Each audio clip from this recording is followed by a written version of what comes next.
কে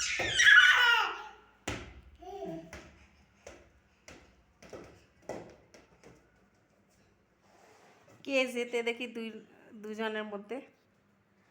hello বন্ধুরা, তোমরা সবাই কেমন আছো? আশা করি ভালো আছো, আমরাও ভালো আছি।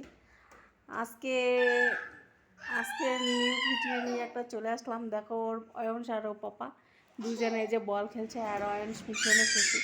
ওর পাপা যেদিন বাড়িতে থাকে অয়নস খুব খুশি হয়। পাপারে মাম্মার থেকে পাপাকে খুব ভালোবাসে।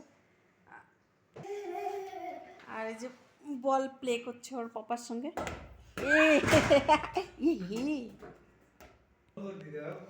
বলটা মারছে একদম, এই যে ফ্যানে গিয়ে লাগছে, ফ্যানটা পরিষ্কার হয়ে গেলো কিছুটা। তো অয়নসও ভয় পেয়ে গেছে, আমরাও সবাই ভয় পেয়ে গেছি। এই যে অয়নস কীভাবে বল প্লে করে। কি বলছো বাবা? পাপাকে পাপাকে সাফ করতে বলছো? যখন ঝাড়ু দিয়ে ঝাড়ু করছে, ঝাড়ু মারছে দেখো। আর অয়নস এদিকে বল প্লে করছে। গুড বাবা, থ্যাংক ইউ, চ্যাম্পিয়ন, উইনার।